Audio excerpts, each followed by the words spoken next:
hablemos de un punto de vista del gobierno. El más reciente convenio que hubo fue anunciado en octubre del 2020. Se firmó un convenio y es un proyecto para el saneamiento del río. Y se habla mucho de que el mismo gobierno se contradice con las facultades con agua, ¿no? Entonces se dice que huele a químico, que huele mal, y no hablan de saneamiento, solo lo que hacen es que pues, el tratamiento sea que las empresas paguen. Y lo único que quiere el gobierno es dinero.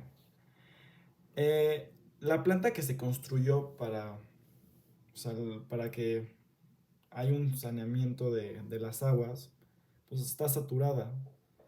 Y el agua que viene del tratamiento se junta con cargas municipales. Y esas cargas municipales solo pagan, o sea, las empresas solo pagan sus cuotas y siguen descargando en el río. Se habla que hay un doble discurso del gobierno, se habla de la parte de que tratamos de cambiar el medio ambiente, pero pues al final no lo cambiamos, ¿no? Queremos que haya inversión extranjera y la hay, pero ¿a qué costo? Y en ningún lugar del convenio se habla de la construcción de hospitales ni de ayuda, y al final solo piensan, como dije, en enriquecer la inversión extranjera con el tratamiento. En los últimos sexenios, el gobierno no ha visto por los tipos de cánceres y deficiencias que trae el contaminamiento de estas aguas y en estas comunidades. El panorama de muerte sigue igual después de todas las acciones hechas. Entonces, cada vez hay más engaños por parte del gobierno. La planta inaugurada en 2012 fue una respuesta del gobierno federal y estatal frente a los niveles de contaminación del agua. Era una promesa para regresar el río a su estado original. Pero, bien se ha visto en este 2020 con estos anuncios, fue una mentira. Las leyes ambientales actuales son obsoletas y no están frenando la contaminación. Eh,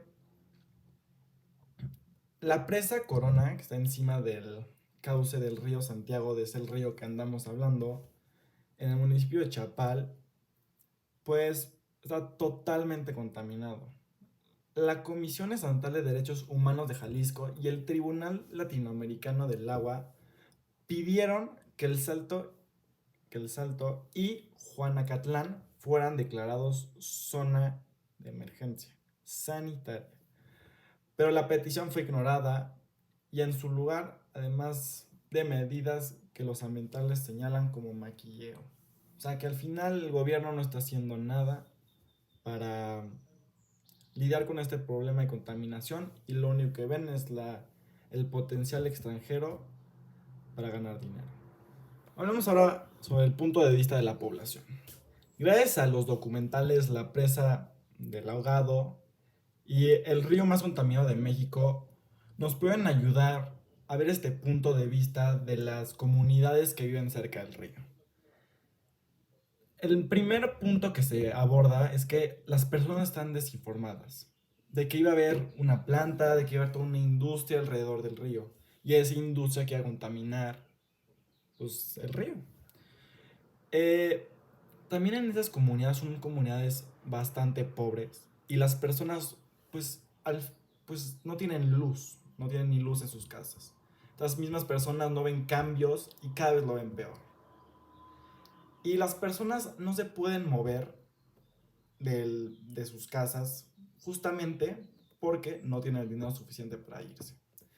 Hay un artículo que fue mencionado y es el artículo 4 de la Constitución que dice: toda persona tiene derecho al acceso, disposición y saneamiento de agua para consumo personal y doméstico en forma suficiente.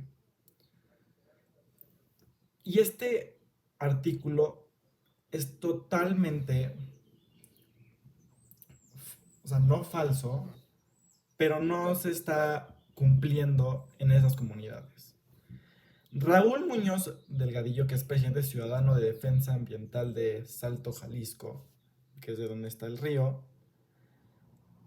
nos dice que en 2009 las aguas del río Santiago empeoraron. Ahí empezó todo, empezaron a empeorar, empeorar, empeorar.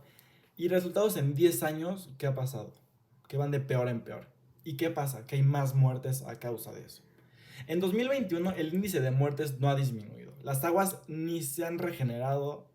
Y la planta de tratamiento que se supone tratar las aguas, se ve que aún conserva espuma carga.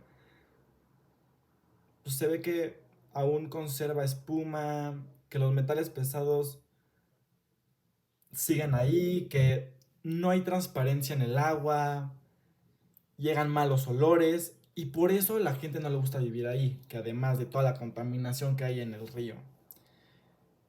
Cuando se seca una parte del río, este, toda la contaminación se queda y todos los gases que salen son los que llegan a los hogares. Eh, tenemos un caso, o se habla de un caso, que en el fraccionamiento La Azucena, perdón, un niño se cayó al agua y falleció. Este niño se llama Miguel Ángel López Rocha y esto sucedió en 2008. La gente que vive cerca del río tiene muchos problemas renales, muchos. Y esos problemas renales se deben a los metales pesados que van entrando a la sangre. Y los riñones, como necesitan sangre, pues se generan cúmulos de metales pesados que pueden causar un daño dentro del riñón. Entonces se habla mucho de que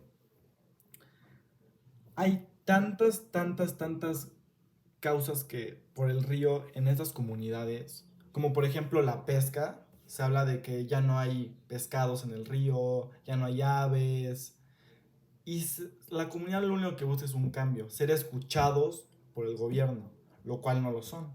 Entonces hay tantas ONGs que buscan este cambio, y ahorita vamos a hablar un poco de eso, que buscan el cambio drástico en el río.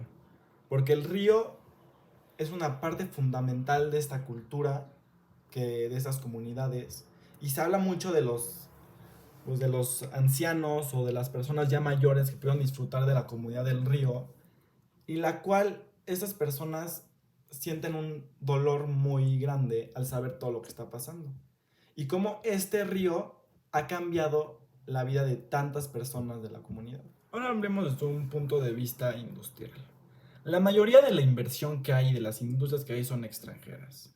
Por eso el hecho de que a la industria no le importa qué está haciendo con las aguas del río. Debido a que no es su país, pagan las multas y pueden seguir contaminando. Las aguas industriales que salen son altamente cancerígenas.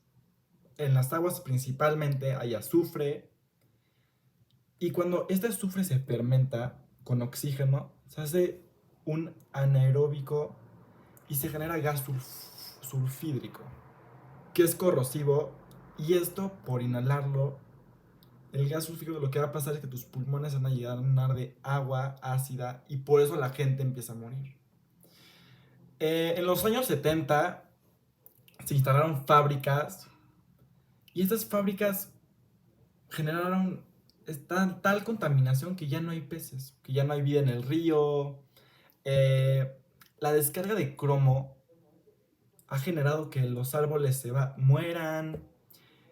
En 2016 se habla, los investigadores de Waterlat Gobasit, que es una red internacional especializada en el agua, y publicaron un estudio en el que explicaron que la planta del ahogado no procesa las descargas industriales, considerando que está en una obligación que deben cumplir las empresas. Y el problema es que el mismo estudio apunta que de las 260 fábricas que existen en la zona, solo 80 cuentan con instalaciones para tratar sus descargas y que la mitad de ellas se encuentra en funcionamiento. La norma de Semarnat no regula ni 20 contaminantes. Y entre 2009 y 2010, el Instituto Mexicano de Tecnología de Agua realizó un estudio en el río Santiago en el que hallaron más de 1000 compuestos distintos en el agua.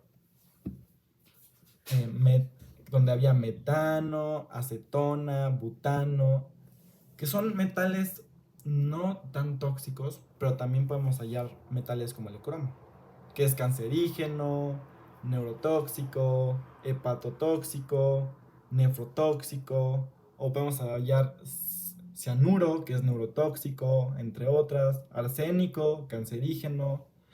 Al final, las industrias están plagando las aguas de metales corrosivos. Se habla mucho de una industria española o de las plantas que hay de tratamiento, que son inversiones pues extranjeras, que al final a ellos qué les importa el río y la gente que hay, si no es gente pues de su país, no es ni su país, y es donde el gobierno entra de un mal punto, donde el gobierno entra mal. O sea, el gobierno en vez de impedirles muchas cosas, los deja, ¿por qué? Por dinero.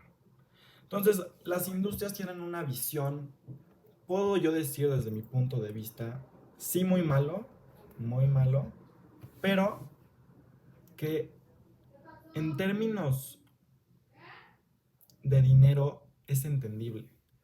O sea, se dice mucho que, pues sí, o sea, hay mucha contaminación, pero es culpa del gobierno. Porque si a ti no te prohíben que necesitas tener plantas de tratamiento siendo una empresa, o no te prohíben que no puedes echar todos tus químicos y tus desechos al lago, pues lo vas a hacer. Entonces, aquí hay una contradicción muy grande entre el gobierno y la industria, ¿no? Que la industria debería tener una conciencia moral en lo que hace. El último tema abordado va a ser el punto de vista de las ONG. En estos dos documentales, bueno, en el segundo de ellos, se habla de uno en específico, Un Salto de Vida, que es manejado por Sofía Enciso, es una activista, y esta ONG, Un Salto de Vida, fue creada por su papá en 2005, cuando este se dio cuenta que la fauna cada vez era más escasa. Hay una gran contaminación en el río, como bueno, ya se ha dicho muchas veces ahorita en este video. Eh, la presa del ahogado, el agua que sale de la planta de tratamiento, solo se trata de nitritos, nitratos y fosfatos. O sea, es lo único que trata la planta. ¿Y qué pasa? La ONG lo que dice es, sí, ok. O sea, nosotros como ONG estamos bien de que tú trates esto, pero queremos que trates más. Y este, este tratamiento, ¿qué es lo que ayuda? Te quita la espuma, el mal olor, pero al final todavía quedan tantos químicos y tanto queda en el agua. No solamente quieren disfrazar el gobierno y lo que nos dice la ONG es, quieren disfrazar el río para que la gente piense que pues ya está saludable. O sea, el gobierno dice que se puede beber el agua, pero en este documental y en la ONG nos presenta que no se puede. O sea, se ven videos y se nota muy fuertemente que el agua está en todo de putrefacción, o sea, se puede decir. Eh, la contaminación que hay en el río representa un riesgo. No hay certeza sobre que la contaminación tiene pues un impacto en la población. Y si bien el gobierno ha prometido destinar millones de pesos al saneamiento, pues no se ha visto estos millones donde deberían ser invertidos en asociaciones como esta ONG que quieren ayudar y hacer un cambio en Jalisco, en estas aguas, en este río y en estas comunidades. O sea, al final lo que busca, al final, desde mi punto de vista, yo creo que las ONG no deberían existir. No, y no digo que no sean buenas. Lo voy a decir de un punto de vista porque Las ONG existen por culpa de un mal funcionamiento del gobierno. Si el gobierno hubiera querido que estas aguas no estuvieran todo el tiempo limpias, si hubiera querido que el gobierno, que hubiera escuchado a esta comunidad, la ONG no tendría un funcionamiento clave en esto que está sucediendo. Entonces, la ONG sale por culpa y repercusión del gobierno. Y esta ONG lo que busca es un cambio. Pero el gobierno no ayuda. Entonces el cambio es muy difícil. Entonces, al final, lo que se nos dice es de no tomar acciones reales. Al final, el río va a ir de peor en peor. Entonces, así concluimos con estos 4 puntos de vista vistos en estos 2 documentales, sacamos la información de estos 2 documentales sobre el río y la contaminación que hay.